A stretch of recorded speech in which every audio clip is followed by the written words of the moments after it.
Hey friends, the Exiles of Babylon conference is just a couple months away, April 3rd to 5th. We are talking about all kinds of intriguing topics, gospel and race after George Floyd. We're talking about transgender people in the church. We're talking about, is the evangelical church good for this country? And we're also having several talks on social justice and the gospel from different angles, lots of breakout sessions, several different after party options. And it's going to be a absolute barn burner of a conference. Go to theologyintheraw.com to check it out. And I would highly recommend registering sooner than later if you plan on attending live, especially because space is limited and it is filling up. So theologyintheraw.com, check it out. My guest today is Dr. Mark Thiessen Nation, who has authored and edited a number of books, including 2 books on Bonhoeffer. He's a Bonhoeffer scholar.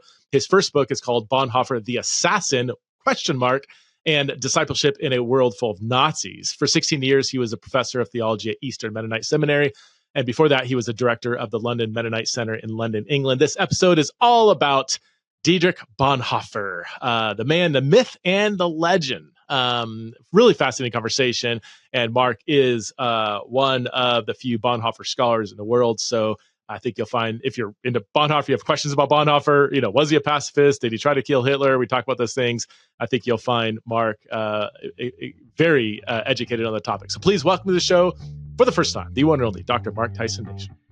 Well, Mark and I, we've been chatting offline, and I was like, man, this is all the good stuff. I want to make sure my audience hears a bit about who you are. And obviously, we're going to get into Dietrich Bonhoeffer.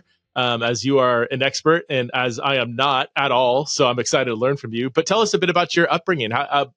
What's your Christian journey, your denominational journey? And then we'll get to good old Dietrich. Yes. Well, I was raised in a non-Christian home. My mother was very decidedly not Christian because she was reacting to her mother's overbearing religion. So she married a non-Christian man who ended up being a womanizer and a drunk. Which she wasn't expecting. So that was my father. And then she married my stepfather, who was fairly similar. So my life story is a little complicated, and my Christian journey certainly is, but I'll try to keep it fairly brief. I became a Christian at age 17. I was living back with my father and the woman he lived with. And there was a revival in my small town in Southern Illinois. I just discovered when Scott McKnight wrote a foreword to my newer book on Bonhoeffer that Scott and I were born 2 weeks apart in the same hospital in my hometown. Oh, my word. Wow. Scott's dad happened to be teaching in a school nearby when his mother gave birth to Scott. Wow. So we happened to be born, like I said, 2 weeks apart in a hospital in my hometown. Anyway, I became a Christian at age 17 in a small town in Southern Illinois.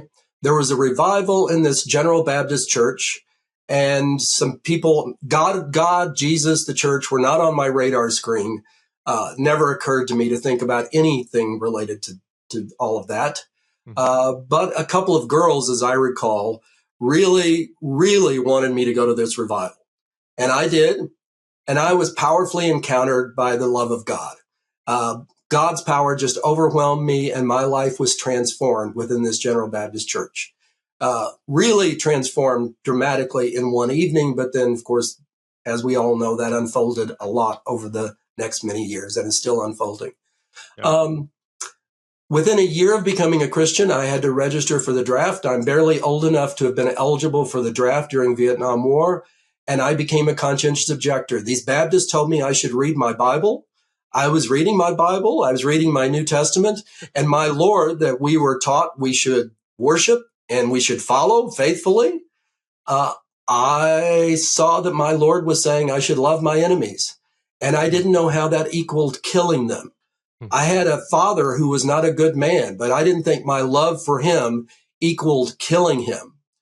So I wasn't going to go thousands of miles away and kill the Vietnamese. So I became a conscientious objector. My pastor didn't agree with me. He, like my father, was a World War II veteran, but he was a lovely man, and he finally gave me his blessing. I wrote an essay many years ago in honor of Stanley Hauerwas, offering reflections on how I became a pacifist as a Baptist. And it really is related to Hauerwas's understanding of virtue theory in some ways, I think, related also to some theological elements that one could add to Hauerwas's understanding of virtue theory. Anyway, that was 1971 when I became a conscience objector. From that point on, I had my sight on those who were committed to nonviolence.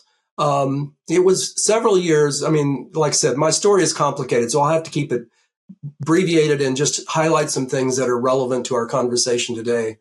5 years later, I discovered some Mennonites for the first time. I also discovered ecumenical folk in various denominations committed to nonviolence through the Fellowship of Reconciliation in Louisville, Kentucky. I met Glenn Stassen, who you may be aware of. Some of your listeners would be. Glenn and I became friends in Louisville, Kentucky in the mid-'70s. I also read The Politics of Jesus by John Howard Yoder in about 1976. I was already a pacifist, so it didn't make me a pacifist. But one of the things I've come to believe is beginning in the mid-'70s to the late '70s, I moved from being a Baptist to being an Anabaptist, is the way I would put it, which among other things meant that my understandings of peace and social justice, along with later views on sexuality and other things, how I could integrate them into my faith and my theology as a whole. And they're not just add-ons. They're not just something I happen to believe because I happen to like this, like I like bowling or something, but really integrating them into the whole of what it means to be Christian, my understanding of faith, my understanding of the Christian journey, my understanding of theology.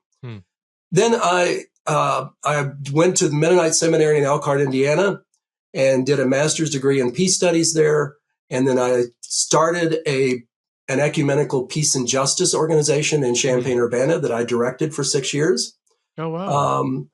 And then I did a PhD at Fuller Seminary in Christian ethics a bit later. And then after that, I was the director of the London Mennonite Centre for 5.5 years. And then I came to Harrisonburg, Virginia, where I really taught a range of courses: theology, ethics, historical theology. I taught a course on Bonhoeffer. I taught a variety of courses, 18 different courses in all, some of them regularly, for 16 years. Wow. And then I retired in 2018. And for the last year and a bit, I have been an interim pastor at the church I've been a part of, a little Mennonite church here in Harrisonburg, that I've been a part of since for about 18 years, probably 18 or 19 years. Tell us how you got into Bonhoeffer, and how long have you been? I mean, Bonhoeffer is like your main thing, right? Well, it has been for some years now. Wasn't earlier, but has been for some time. But I have been doing research related to Bonhoeffer for many years. So for somebody my age, I was born in 1953. And for someone my age, there are two wars that are particularly important. One is World War II, which is my father's war, although my father's barely old enough to have been in World War II, but he was. Most of my best friends' fathers were in World War II. And then the Vietnam War, which was my generation's war.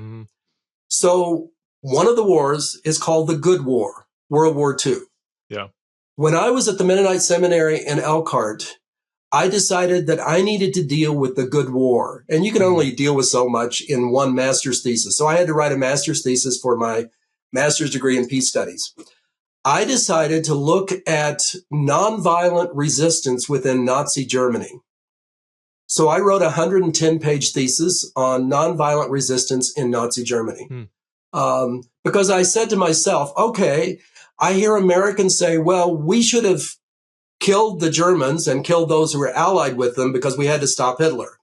Yeah. I could say a lot more about that and a lot more about World War II in general, but I won't go into that right now. But I also wondered, well, what about Germans? After I realized that 95% plus of all Germans, when Hitler came to power, would have claimed to be Christian. Wow. How were those Christians responding? What did they do? What did they not do? And why? So I started looking at Germans and how they thought about this. And then I thought, were there those who were resisting what Hitler was doing because of their Christian convictions? So that's what I decided to focus on in my master's thesis. And at the same semester that I wrote it, I also wrote a 75-page paper on the Confessing Church, which was the church within the Protestant church that dissented from mainstream Protestant church. And again, I could say a lot more about that, and we'll probably say a little bit more as we move along. So that was when I first did some serious engagement with Bonhoeffer.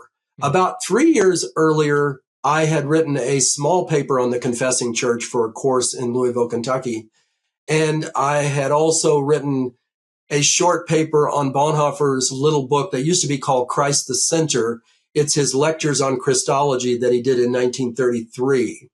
But those were insignificant. And I had read The Cost of Discipleship, like many my generation anyway, back in about 1972. So that was my prior introduction to Bonhoeffer, those three things. But in fall of 1980, I wrote this large master's thesis, and then I wrote this paper on the Confessing Church. And in doing that, I, for the first time, read the massive biography of Bonhoeffer by Eberhard Bethge, one of his two best friends as an adult, and the man who has written what is considered the authoritative biography of Bonhoeffer. So what's Bethge? That's Bethge, the authority. Bethge.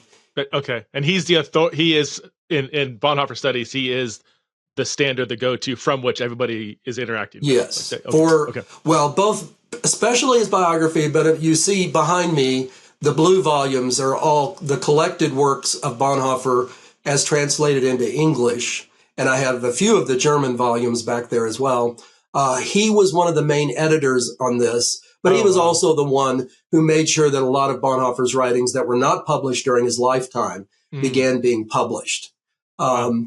So he was very much responsible for the legacy of Bonhoeffer, and his biography is clearly the starting point for anyone who wants to do serious research on Bonhoeffer's life. And so I read that because it was also a very good source for understanding the Confessing Church, because Bonhoeffer was actively involved in the Confessing Church from its very beginning, when it was called other names besides the Confessing Church. I'm seeing, wait, real quick, I'm seeing, 6 or 7 volumes in his collected works? Or Oh, no, there's 16 volumes of writings, and then one volume that's mostly an index that has a few writings. So there's 17 volumes. So it takes a lot. That's not quite as much as the Dogmatics, I don't think, but that's a lot. It's probably, Dogmatics are 13 volumes, but I think the print is smaller. I think I've read that there are 9 million words in the Church Dogmatics.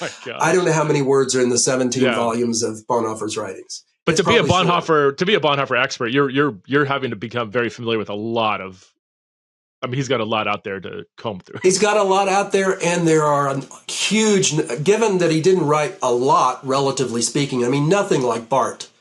Karl Barth, who wrote the Church Dogmatics, yes, wrote this 13-volume work that is huge, but he also wrote about 50 other books. Yeah. So he was incredibly prolific. Bonhoeffer, because he died at age 39, was not able to write a whole heck of a lot. Certainly didn't publish a lot of what were actual books during his lifetime. A lot of the collected writings are letters and various papers that wouldn't normally be published by anyone who's not important.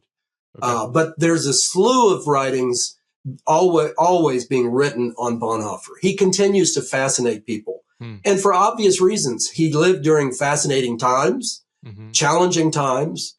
He was an amazing man. He was brilliant as a theologian, but he was also actively engaging in what was going on in Nazi Germany and beyond Nazi Germany. He lived in 3 other countries besides Germany for periods of time. And he was involved in ecumenical circles from early on in his adult life. He was but again, he was interesting in so many different ways that he continues to fascinate people. There's an active Bonhoeffer Society around the globe, including the English language section, which is probably the largest. And books and articles are constantly being published about his writings. So yes, to try to keep up with scholarship on Bonhoeffer is virtually impossible, almost as bad as on Paul. I know you're a Paul scholar. Used to be. Used to be. Okay. I just got overwhelmed with how much secondary literature, and for a period of 10 years of my life, that's all I read, and I got a little burnt out on. I still love Paul, but man, it's a lot. So I guess we could just jump right into it. The biggest question I think people often debate, right, is was Bonhoeffer an actual pacifist? The narrative that, and I don't know where I heard this, is just kind of like, what I think of Bonhoeffer, it's like he was a pacifist, but things got so bad and complex that he had to make an exception to his pacifism and be involved in this plot to assassinate Hitler. So it kind of shows like, yeah, pacifism, great. Love your enemies, great. But there's some cases when you just need to make an exception to the rule, aka Bonhoeffer. Is that an accurate representation of Bonhoeffer, or where do people get that from? And tell us about how Bonhoeffer scholars debate this. Yes. Well, both of my books, which are sitting behind me, Bonhoeffer the Assassin, which was published in 2013, and Discipleship in a World Full of Nazis, both of those books address this subject in somewhat different ways, somewhat overlapping ways, but they're two very different books. So those are questions I have wrestled with for a long time. I mentioned my earlier research. The first time I did serious research on that subject was in the summer of 1989. So there was a visiting Czech Bonhoeffer scholar from the Republic of Czechoslovakia, from the Czech Republic, I guess it came to be called. He was teaching at the seminary where I got my Master of Divinity degree. And anyway, in the summer of 1989, I did a directed study course with him on Bonhoeffer and pacifism. A brief form of that essay was published in the Journal of Theology for South Africa. So that was my first essay on Bonhoeffer and pacifism, published in 1991. Again, a brief version of it. About a 47-page essay was the essay I wrote for him. And then I wrote a second essay under Ray Anderson at Fuller Theological Seminary, 1994, which was published in 1999. So anyway, that's a little bit of my journey before I moved to these. And then I've written two other essays besides the two books. But the common understanding is, well, there are basically two different common dominant understandings. One is that he was never a pacifist. I think, well, it's funny. Some scholars seem to say both that he was never a pacifist and that he was maybe a pacifist, but whatever he was, he abandoned it by the time he got involved in attempts to kill Hitler. Both Eberhard Bethke, the biographer I mentioned before, his friend, and Eric Metaxas both say Bonhoeffer was never a pacifist. The problem with that claim, well, there are a number of problems. I mean, earlier I had mostly said that the key evidence against that is Bonhoeffer himself said he was a pacifist, which is absolutely true. As it happened, he wrote a letter to his longtime friend, Elizabeth Zinn, in January of 1936, which is now in the collected works. And he says to her, he talks about the transformations that happened to him when he was living in New York City in 1930-31. So in 1930 and 31, he took an opportunity that he was given to study at Union Theological Seminary. This was after he already had a PhD. He had already written his thesis, and he had written what in Germany was called a habilitation thesis, which qualified him to teach in a German university. He had done both of those degrees, but he wanted to study in New York City. So he went to New York City in 1930 and was there in 30-31 studying at Union Theological Seminary. When he writes his letter to Elizabeth Zinn in January of 1936, he's reflecting back on the time before Hitler came to power, which is in January of 1933. And he is telling her that sometime before Hitler came to power, there were about 5 different transformations that happened in his life.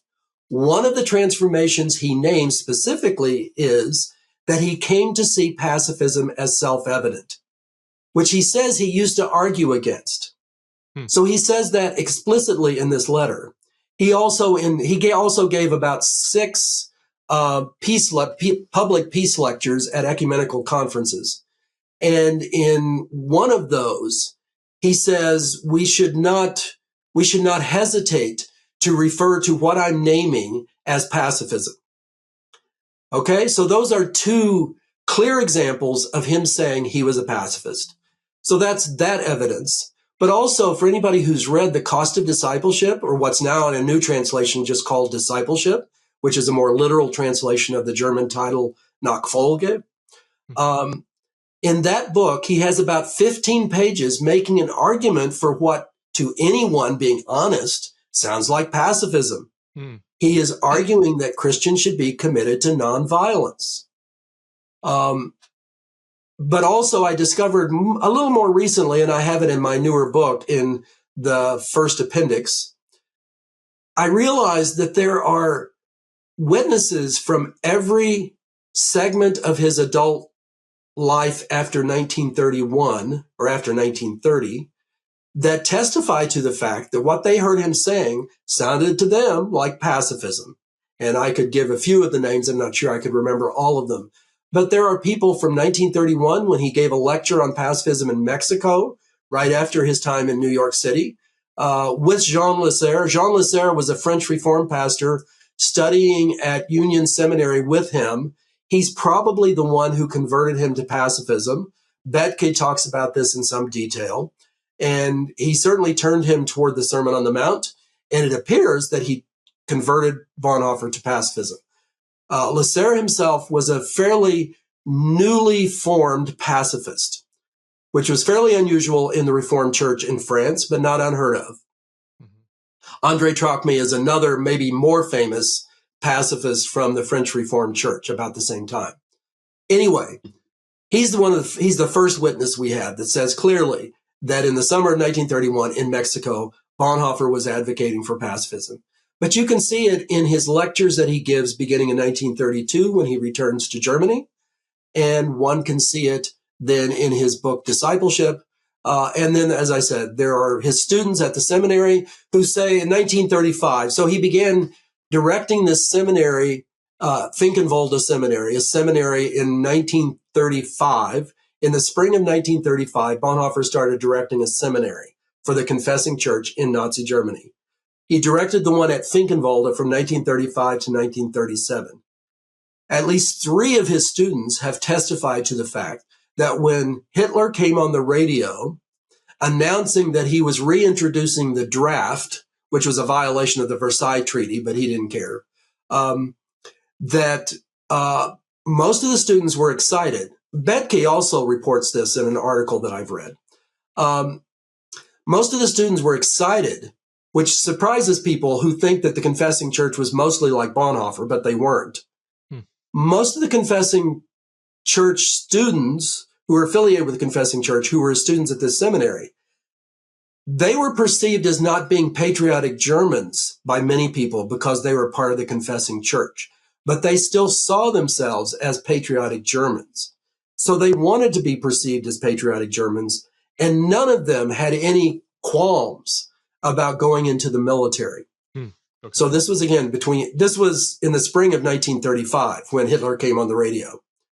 But Bethke reports that when they looked over at their director, Herr Bonhoeffer, or Brother Bonhoeffer as they came to call him, that Bonhoeffer was not excited.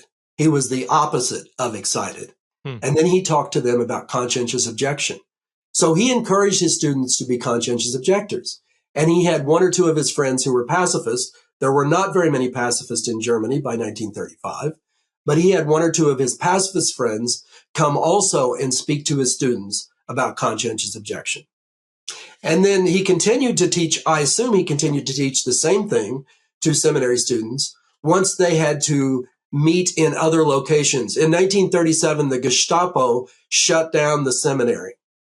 But only a couple of months after they shut down the seminary, Bonhoeffer found other places to meet and continued to train seminary students and continued to give them the same lectures on discipleship, which became the book that was first called The Cost of Discipleship.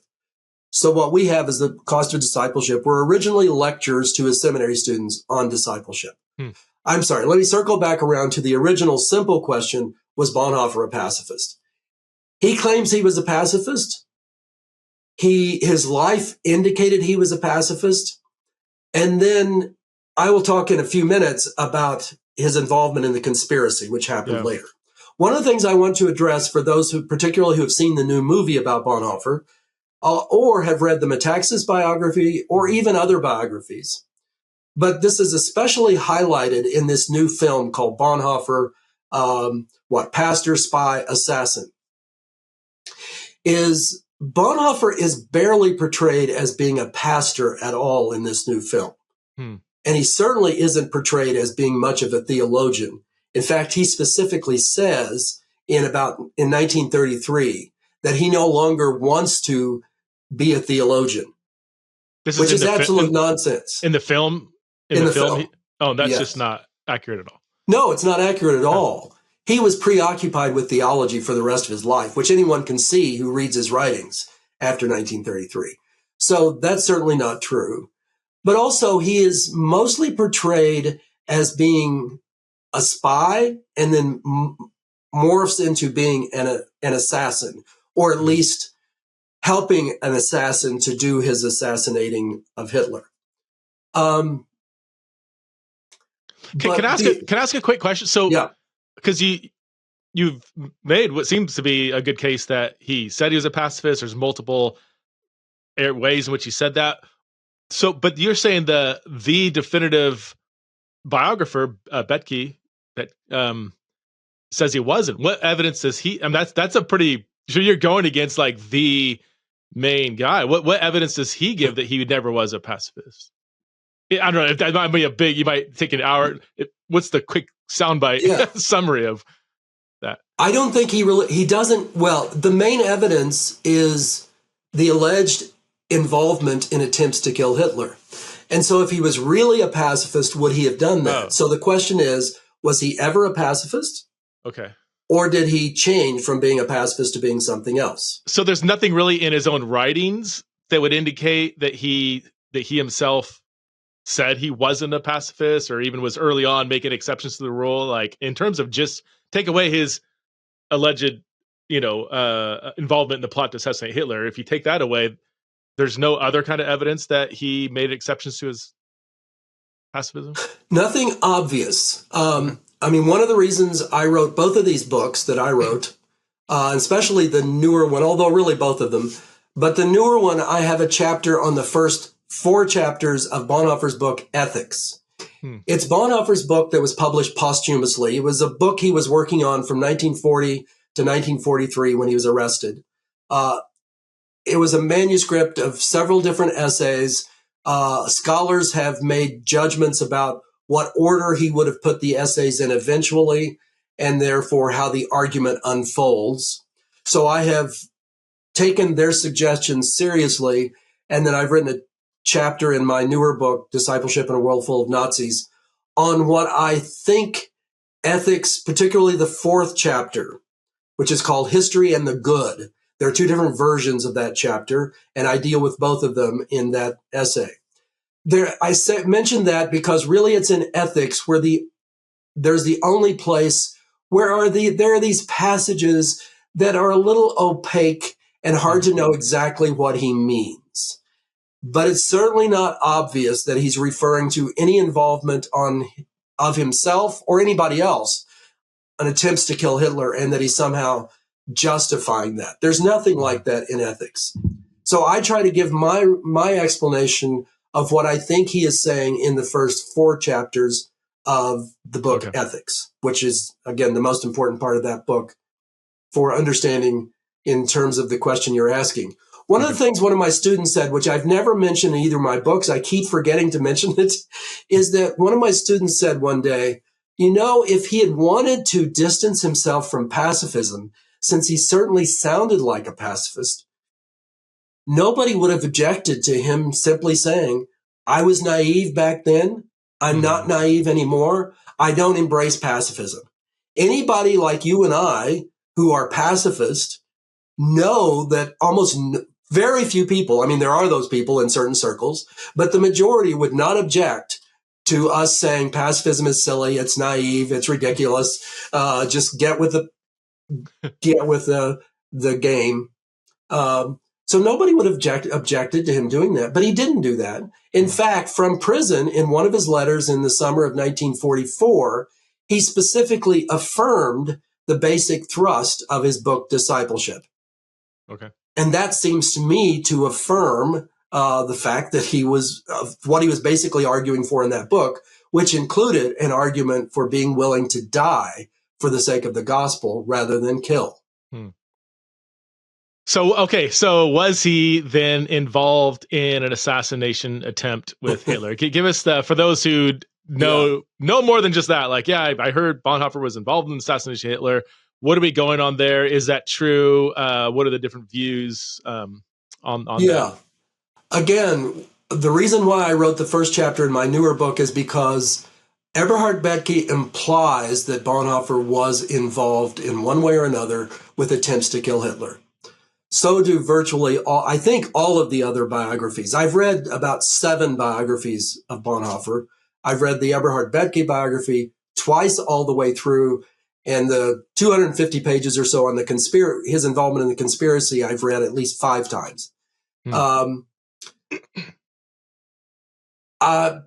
Bethge implies that he was involved without giving any specific details or really giving explanations for what his involvement would have meant. He just implies that sounds fairly weak. It's not like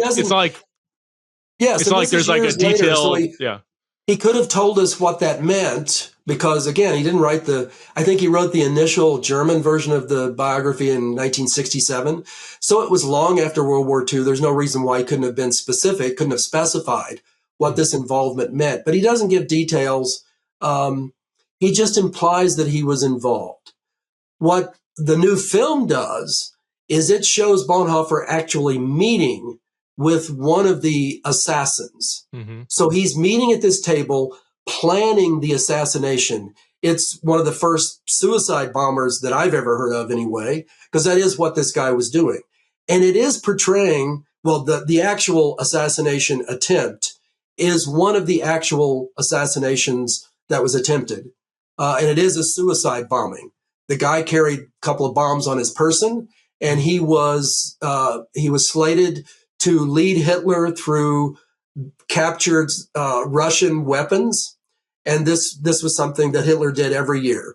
And he would typically take about 30 minutes to go through this display of captured weapons. But by this time, Hitler had become very nervous about people trying to kill him. And they were realistic. He wasn't being paranoid. They were realistic worries. So he often would not announce when he was going somewhere, or if he did announce when he's going somewhere, he didn't tell them how long he would be there. So he actually only stayed about 1.5 minutes. I believe that's right. So this man had the bomb set to go off in about 9 minutes, which he thought would be about right. But of course, Hitler left in about 1.5 minutes, so he had to undo the weapons. Anyway, this attempt is shown in the film, but he specifically shows Bonhoeffer meeting with this guy. There is no evidence Bonhoeffer did anything like that. Really? But I think I'm glad it's in the film in a way, because I don't know what people imagine when they think Bonhoeffer was involved. So what I've done a little more clearly, maybe in my newer book than I did in the first one, is I give the details of what I think Bonhoeffer was involved with. Okay. And some pacifists don't like this. I'd be interested in knowing whether you would see him as still a pacifist. I don't have a problem with it myself. So Bonhoeffer was from an aristocratic family. There were aristocrats on both sides of his family. His father was one of the most famous psychiatrists and neurologists in all of Germany. They were a relatively wealthy family. So he had contacts in very high places. So he knew a number of conspirators. He knew the mayor of Berlin when he was first imprisoned in the Tegel prison in Berlin. The mayor came to visit him. He was a relative. He was an uncle, I believe. So he knew lots of people in high places. He knew conspirators. Plus his brother-in-law, Hans von Dohnanyi, was a conspirator, was involved in attempts to kill Hitler, and they were very close friends. So he knew a lot about the conspiracy. I've never denied that. And apparently they asked him to be willing to use his ecumenical contacts to ask some of the ecumenical contacts to have their government refrain from attacking Germany if Hitler is removed from power, because Germany will be at its weakest moment, and they don't want the Allies taking advantage of them while they're at their weakest moments. So Bonhoeffer met at an ecumenical gathering, I think, but at some meeting, he met with Bishop Bell from England, who was a friend of his because of his ecumenical relationships and because of having pastored in England. He met with Bishop Bell twice, I believe. One of those times is better known and was potentially more effective. He got Bell to make contacts with officials in the British government to try to ask them to do exactly what I just said. And they wouldn't listen to Bell because they didn't believe they could trust any German. So they wouldn't trust Bonhoeffer, and they wouldn't trust Bell's word that Bonhoeffer was trustworthy. So it didn't really go anywhere. That's what Bonhoeffer did. So he did that on behalf of the conspiracy, on the behalf of trying to kill Hitler? No, on behalf of trying to have fewer people be killed than greater numbers. As Bethke admits in his book, and I quote him again in my newer work, Bonhoeffer says the conspiracy was not dependent on what Bonhoeffer was doing.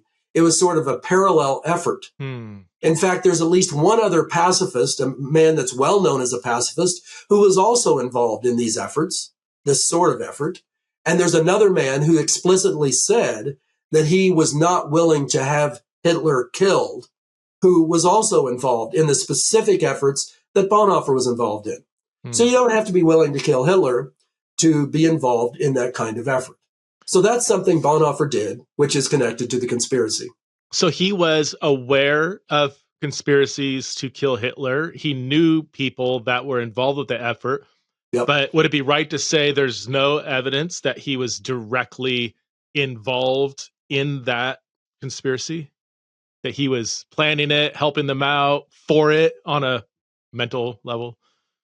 I guess that last, for it on a mental level might be hard to show, but he was not directly involved in the conspiracy. He's certainly not directly involved. In fact, Clifford Green, who's the general director of all 17 volumes of the collected works in English, has said that no serious student of Bonhoeffer believes he was personally involved in attempts to kill Hitler. That's what he has said, even though Clifford and I don't quite agree on some of this. He sees Bonhoeffer as consistently, strongly for peace, but not quite a pacifist, which was what I argued for in my very first essay back in 1989. And I changed my mind. One of the things that's different about me is I changed my mind after 30 years. Because for the first 30 years I was doing research on Bonhoeffer, I thought, who am I to question Eberhard Bethke's views? He's the authority and I'm not. But finally, I just decided he was wrong.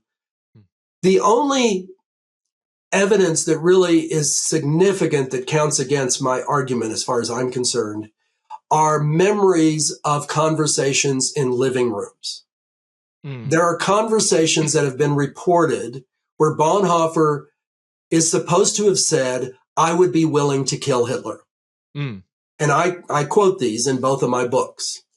But I've been told by a couple of people who have done biographies that if you're going to interview people who have memories of what happened, you need to realize they're often not accurate. You can't depend on such memories.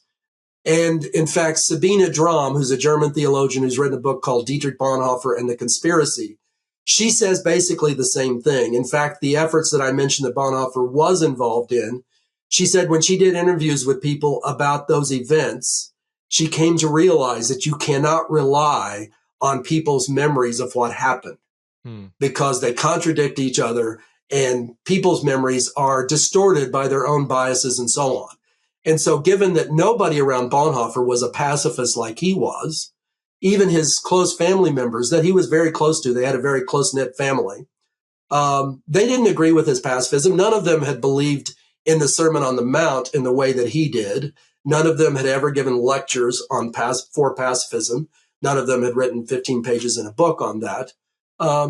So they're not going to understand his ways of understanding it.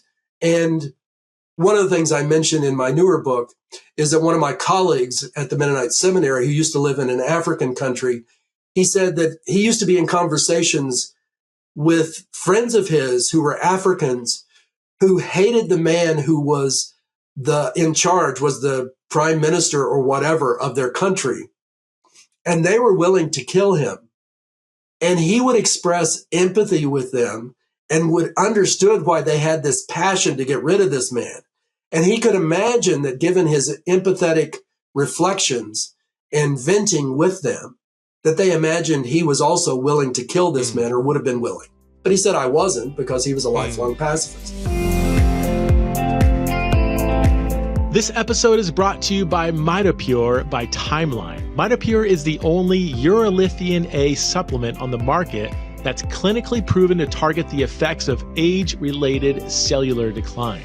So cellular health is the foundation of well-being and longevity, and MitoPure gives you a precise dose of the rare postbiotic urolithium A. It works by promoting an essential cellular cleanup process that clears out dysfunctional mitochondria, which is like your cell's battery packs. And with regular use, you'll see and feel the difference in the form of improved energy levels, better workouts, faster recovery, and more endurance and strength. So this is obviously super helpful for athletes. You know, if you're in a sport, or you're a runner, cycler, or if you just want to, dominate the pickleball court, you want to check out MitoPure. For me, look, I'm 49 years old. I'm married with 4 kids. My competitive sports days are long gone. That ship has sailed. But I keep learning about how strength training is not just for athletes or people who just, want to get jacked. Strength training is one of the most important things for energy, brain clarity, mental health, and overall healthy living. That's why I've been taking MitoPure for several months now. It really does help with this. So for Theology in Raw listeners, Timeline is offering 10% off your first order of MitoPure if you just go to timeline.com/theology. Okay, that's timeline.com/theology. Go check it out. Hey friends, if Theology in Raw has blessed or challenged you in any way, would you consider supporting the show through Patreon at patreon.com/theology in the raw? We are actually revamping our bonus material that Patreon supporters get. So we are going to 2 bonus Q&As per month for all the different paid levels. Silver level gets access to ask questions for the Q&A episode, and also you will get access to Exiles in Babylon archived content, which will be releasing different videos every month. Also access to bonus research episodes that I'm gonna record from time to time. Access to rough drafts of certain things I'm working on, which is a little scary for me to let people look into that because it's a rough draft. Gold and Gold Plus members get we have monthly Zoom chats and all the other perks that the other tiers get access to as well. So again, if you want to support the show, it really, really does help us to flourish as a ministry. Again, patreon.com/theology in the raw. I will see you in the community. So the best direct evidence is secondhand information of other people who were in rooms with Dietrich Bonhoeffer, and they recollected, they said, we kind of heard him say he would be willing to kill Hitler, but there's nothing within Bonhoeffer's own recorded talks or writings where he himself said that. Would that be? No, not only that, as I said, I would argue that in all of his writings up through the end of his life, well, when he was still writing through 1944, he's basically affirming the views he's always held, including, I would argue, in ethics. I mean, I'm surprised some people, including Eberhard Bethke, say what they say about the book Ethics. And again, I try to make this clear in my chapter on ethics and discipleship in a world full of Nazis. I think he's quite clear. He refers repeatedly to the Sermon on the Mount in the book Ethics in the first 3 chapters, and, well, in the first 4 chapters, and he refers to nonviolence and says that Christians should be committed to nonviolence. He continues to say that in 1940 through 43. Has anybody interviewed the people who say they were in the room and this is what he said? Like, have they ever been talked to since then? Or maybe. I mean, my favorite documentary on Bonhoeffer is the 1983 one called Dietrich Bonhoeffer, Memories and Perspectives. And there's one of his former students that is interviewed in that film that in fact I decided to transcribe what he says in the interview and the clips that are in the film. Okay. And he wasn't one of the people in one of those rooms, but he is very clear that Bonhoeffer was a pacifist, and even says it in reflecting on his encounter with Bonhoeffer in 1942. In the summer of 19, is it 40? Yes, in the summer of late summer of 1942, he was on leave from the military. He was in the military, as most of Bonhoeffer's students did finally go into the military, because it was a capital offense after 1939 to refuse to serve in the military. Oh, we haven't dealt with Bonhoeffer and the Military Intelligence Agency, which is the other big issue related to pacifism. I don't know how much time we have left. I haven't been keeping track. Oh, we got like 15, 20 minutes. Yeah. Okay. Yeah. But can we, I'm curious. I'm sure people listening are also curious, yes, probably the most widely read book, certainly the most widely sold book on Bonhoeffer is by Eric Metaxas, who's, I've not read the book. So from what I hear, it's a very well-written book. There's a reason why people really love it. Eric, I think, is a really good writer. I've also heard from Bonhoeffer scholars that this isn't the most accurate book. How has Metaxas's book been received among Bonhoeffer scholars who have read it, and then would love your opinion on his book? Yeah. It's certainly not been received well among scholars. I don't know of any scholars who totally affirm it. There might be such people, but I don't know of any. I'm not quite as critical of the book as some others are. Excuse me. As you said, he's a very good writer. I reread more than half of it. I've read the whole thing, but that's soon after it was published. Mm-hmm. I reread about the first half or so after seeing the new film, and it's much better than the new film. I mean, he's not a scholar. He doesn't claim to be a scholar. He's done a fair amount of reading for somebody like him. What would I say? I think many of the strong objections to Eric Metaxas's book on Bonhoeffer is related to Eric Metaxas's own politics and the way he connects those politics to his faith, which certainly wouldn't comport with most Bonhoeffer scholars. One of the things, I mean, this is maybe, I'll just signal this. I won't go into it because it would take me into too many theological weeds probably, but I would say most Bonhoeffer scholars are either committed to a social gospel approach, to use a term that needs to be defined, and maybe I'll define it a little bit, but to a social gospel approach that's not one that Bonhoeffer resonated with, or a Reinhold Nieburian realist approach, which Bonhoeffer certainly did not resonate with. And for both of those approaches, certainly the social gospel approach as attached to progressivism, Eric Metaxas obviously is the alternative to that in a way. Nieburian realism is a funny kind of thing because really people of all different theological and political stripes adopt Nieburian realism. You may know that both Jimmy Carter and Obama claimed that he was their favorite theologian. He was one of Bonhoeffer's teachers, Reinhold Niebuhr was. Oh, wow. But he did not agree with he liked his teacher. I've read, I think, the best biography in English on Reinhold Niebuhr. I think I would have liked the man. He was very likable and he was very gifted at what he did, but I would not have resonated with his thinking, and neither did Bonhoeffer. I mean, I would say, for lack of better terms, like Niebuhr would hold to more of like a just war type approach, right, to things. It's not just war theory, if it's taken seriously, has specific criteria that one needs to go by, although usually the just war theory is not taken in a serious way. But if it's taken in a serious way, there, depending on how you lay it out, something like a half dozen major criteria and then a bunch of sub-criteria. Right. Whereas Niebuhr's approach is much sloppier than that because it's just realism. It's just pragmatism, basically. You do what you have to do. And that's basically what this new film is saying. And I think it's not unusual for there's some Bonhoeffer scholars who basically try to make Bonhoeffer into that sort of pragmatist. Once you find out that millions of Jews are going to be killed, you do what you got to do to stop this. You become a realist or a pragmatist. I understand. I'm drawn to that. There's a part of me that's drawn to that. I understand the lure of it. I just think it's theologically and spiritually irresponsible for Christians if they really know the gospel. And I think Bonhoeffer believed the same thing. That's certainly the way I read him. And he had almost nothing but criticisms to say of Niebuhr's social ethics, which he thought were just social ethics and not theological ethics.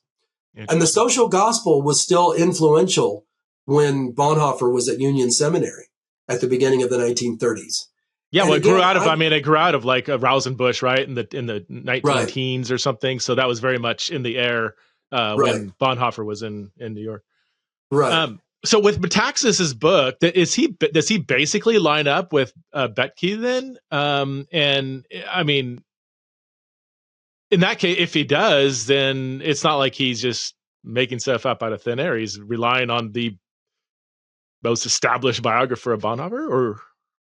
Yeah, I mean, all of us rely on Eberhard Betke's biography. I do too. I mean, it is the place to begin, and one has to take seriously Betke's detailed work on Bonhoeffer's life, and he knew him and knew most of the people who knew Bonhoeffer. So, yeah, I think he takes Betke seriously. I haven't bothered. I couldn't be bothered to try to. I'd have to lay the two biographies beside each other and compare them in detail. I don't know where he departs from Betke. The main criticism I've read, besides just people not liking Metaxas's politics and how he joins it to his theology, the other criticism I've read is that he tries to make Bonhoeffer into an American-style evangelical. And I don't know. This is tricky business. I have one chapter where I'm mostly writing on Bonhoeffer's letters and papers from prison, where I worked the hardest to show some of Bonhoeffer's piety. Bonhoeffer was a very pious man. I'm using a daily devotional right now that's all excerpt from Bonhoeffer. And Bonhoeffer had this kind of warm faith, which, in addition to acquiring a deeper social conscience while he was at Abyssinian Baptist Church, the large African-American church in New York City, when he was there. He was very much, and this is emphasized in this new film, that Bonhoeffer was a part of the only church he really liked that he encountered in New York City was Abyssinian Baptist Church, the largest black church in New York City, one of the largest churches in America at the time, probably. And the pastor at the time, Adam Clayton Powell Sr., was a dynamic preacher.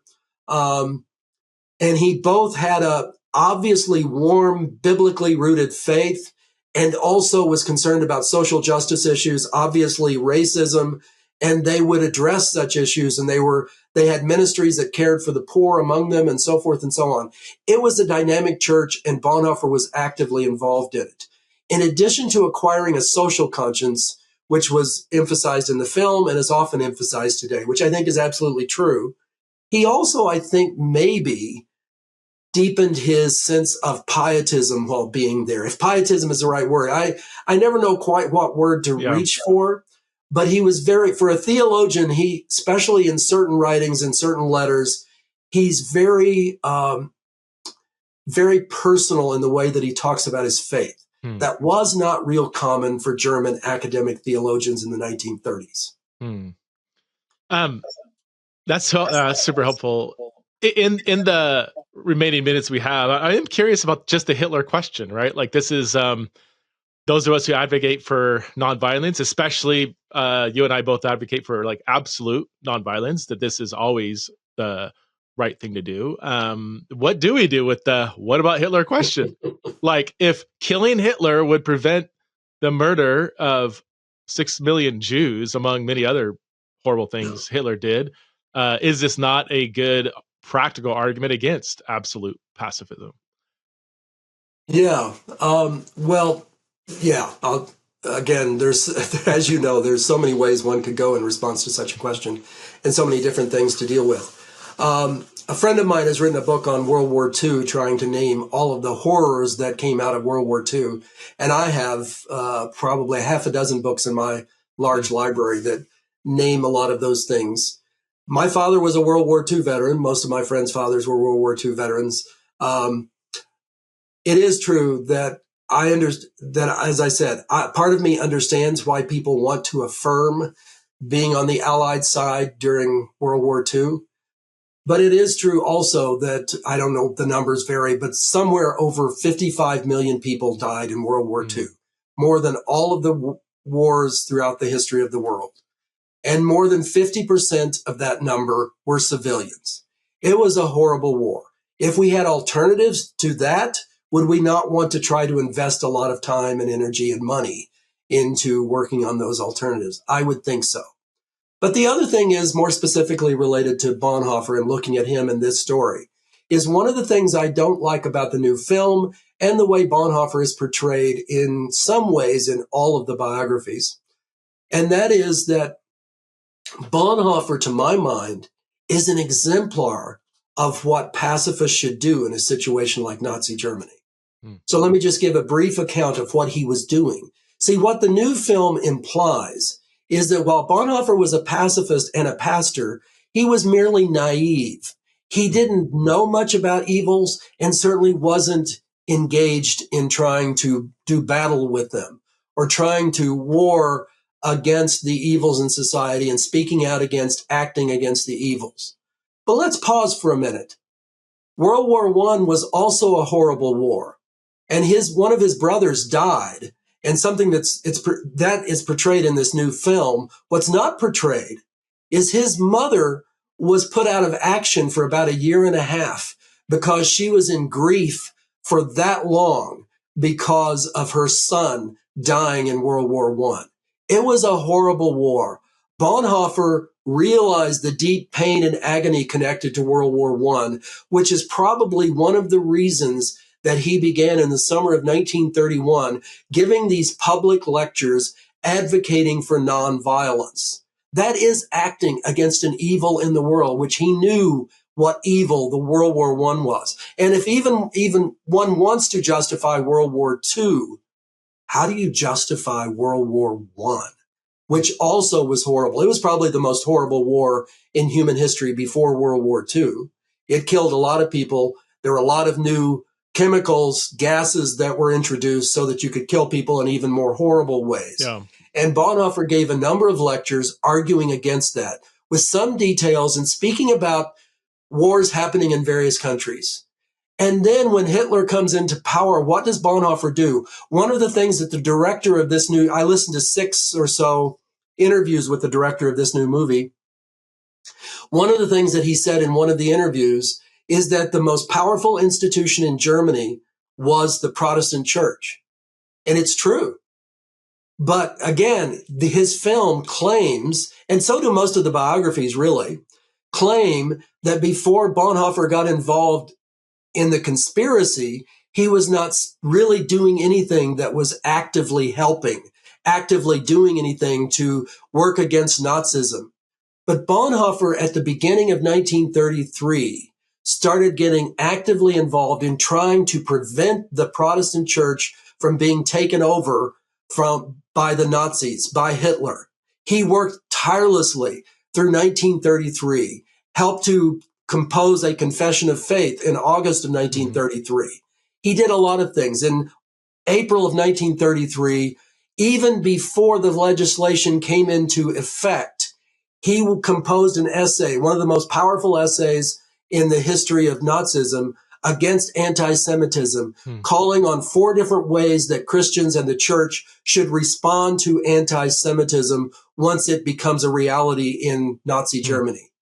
He's acting as a pacifist. But what people want to do is to show this pacifist as naive and not acting and not speaking, because we all know that's what pacifists are like, and they have to get realistic about the ugly, evil world.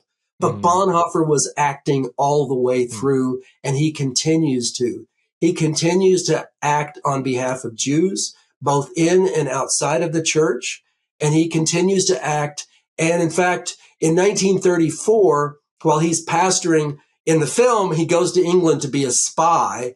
In reality, he went to England to be a pastor of 2 small German-speaking churches, just like he had been an assistant pastor in a German-speaking church in Spain earlier in Barcelona. Anyway, while he's in England in 1934, he tries to get an invitation from Gandhi to study with him because he wants to study nonviolent resistance so that he can resist Hitler in a Christian way. Again, Betke reports this honestly in his biography of Bonhoeffer. What would have happened if Bonhoeffer had decided to go and study with Gandhi and then come back to Germany? I don't know. But it's an interesting thought. But that was his desire. He wanted to act, he wanted to speak, and he did from the time he entered into things when Hitler came to power. So he was still embodying nonviolent resistance in the midst of the events leading up to World War II and even during World War II. It's still like, it's one thing to denounce the slaughtering of civilians in order to achieve the greater good, dropping 2 nuclear bombs, killing hundreds of thousands of innocent civilians, tens of thousands of Christians in Nagasaki in particular. Like when people say, yeah, but that was necessary to end a war. I'm like, that's a clear violation of just war, so don't call it a just war. Like the targeting of non-combatant, hundreds of thousands of them. It's like, okay, I think that's a bad argument. The leveling of Dresden, same thing, like just mowing down tons of civilians to achieve the greater good. I'm like, that's pretty ethically complicated to say the least. And I would say not. I think there's to me, that could be denounced. But if someone had a chance to not kill a single civilian, but to simply put a bullet through the head of Hitler, that's where I'm like, I can't get there theologically. Like I can't build a good case theologically, biblically, that's the way to fight evil. But practically, would I have pulled that trigger if I had the chance?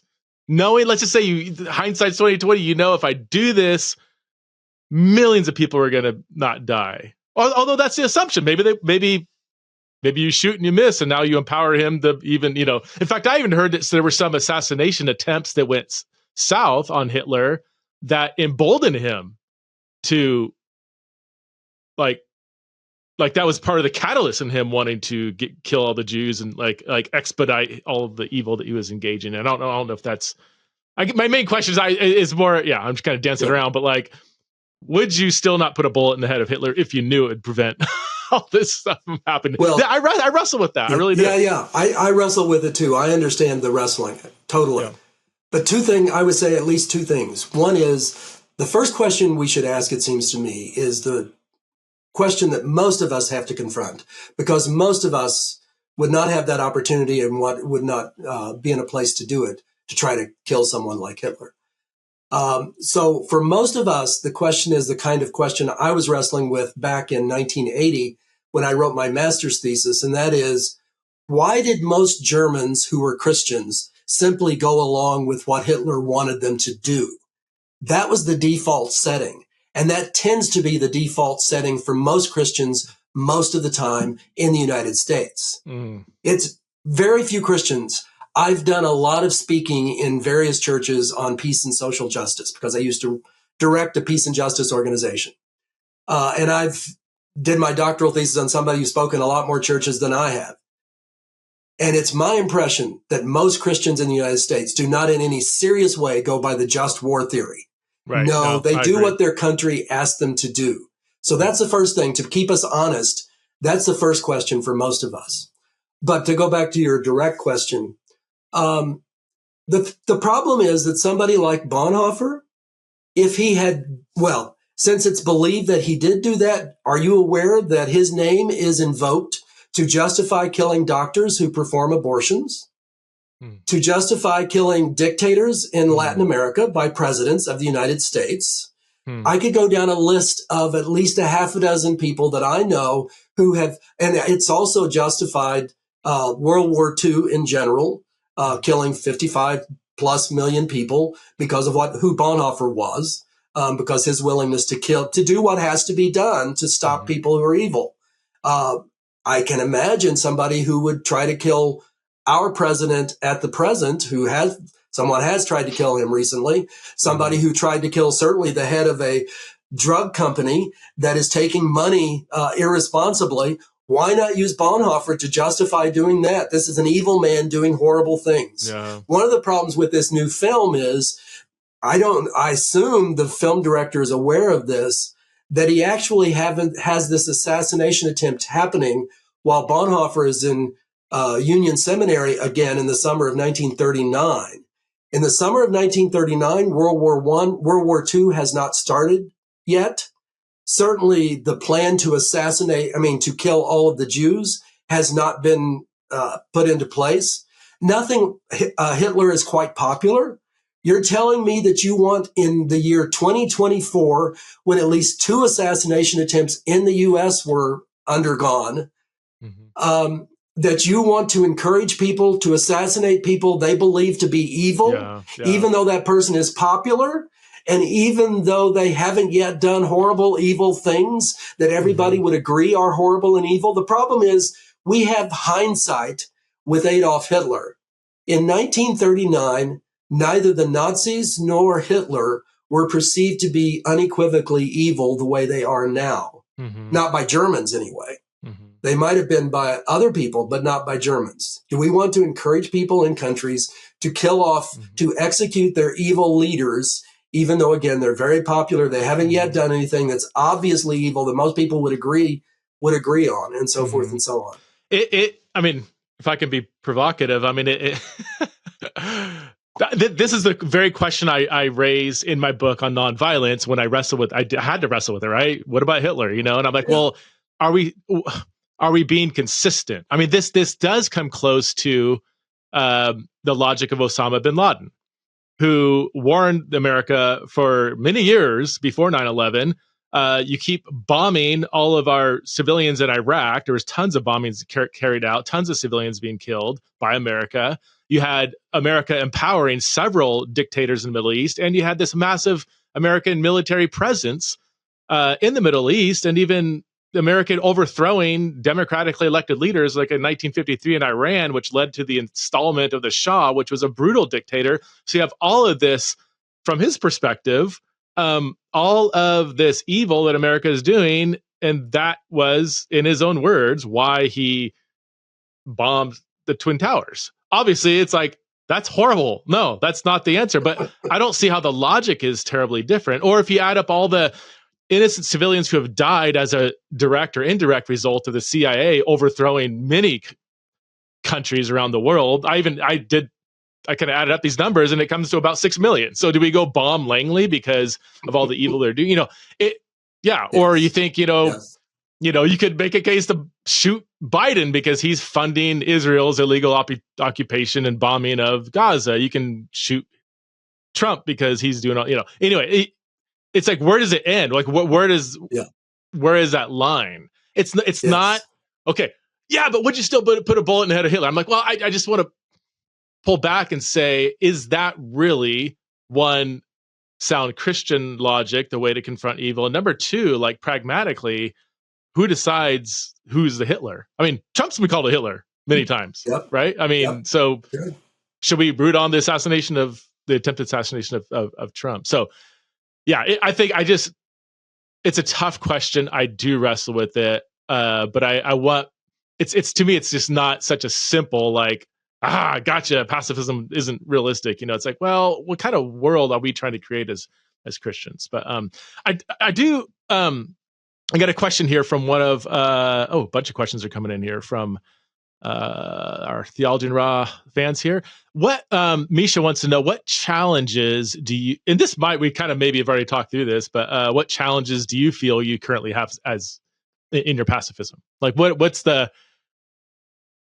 number one challenge to a pacifistic view, would you say, for you? Number one challenge.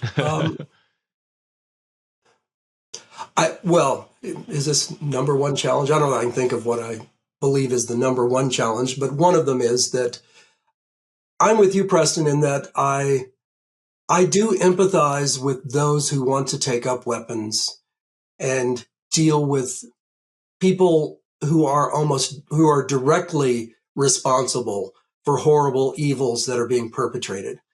I mean, I empathize with the early Malcolm X and other Black leaders who didn't like that King was totally committed to nonviolence. I get that.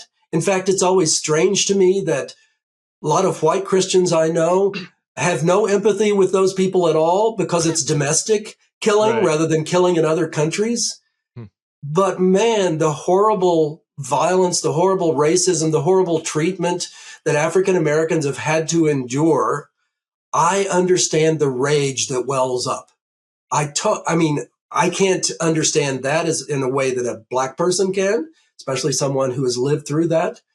But I do want to empathize with it. But I still think Martin Luther King and John Perkins, if I have to choose between the two of them, John Perkins is I like better for myself because I think his theology is more Anabaptist, if you will, than Martin Luther King. Martin Luther King joined together God and country a little too much for me. But nonetheless, I admire both of them a whole lot. And both of them said powerful words and I think helped us to see what nonviolence can accomplish, and especially King in some very self-sacrificial, extraordinary ways. And so now we can imagine things that we couldn't imagine back then. But I never want to look down on those who can't get there and can't imagine how you can be that patient and how you can not just take violence into your own hands, even though for Christians, certainly, for others, one can give other rationales.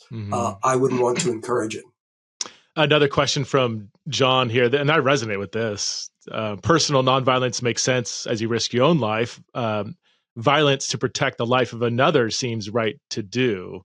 You make me think about, pacifism, but letting others die when you can slow it down. I think we've kind of, I wrestle with that too. That like practically, if I'm just like, I don't have my Bible with me. I'm just on the streets and I see somebody getting harmed, killed, whatever. And from my vantage point, violence is the only way to stop that. Like I practically do wrestle with that.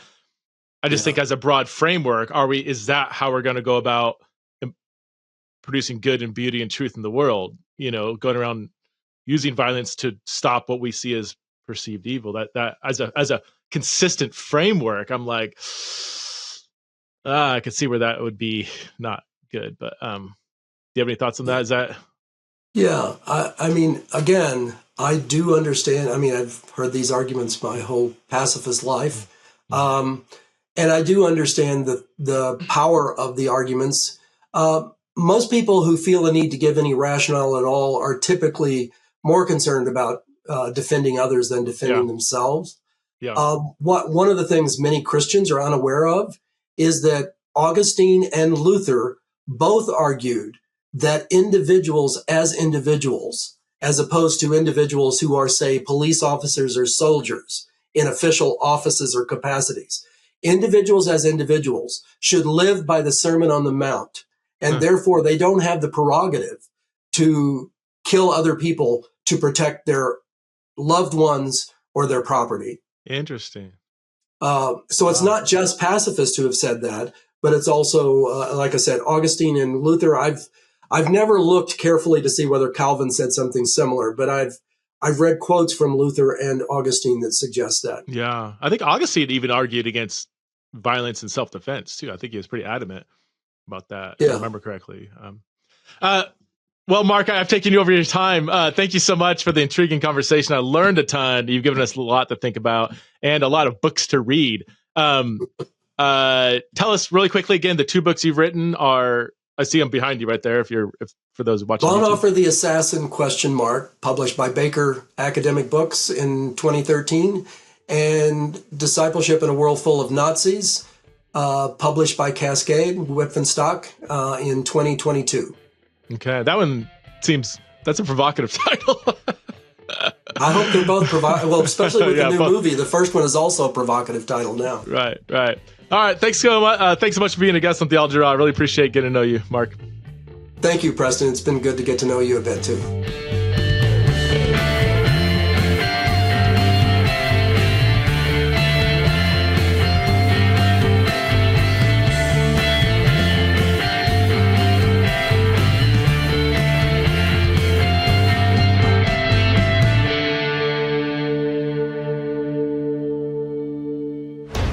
This show is part of the Converge Podcast Network.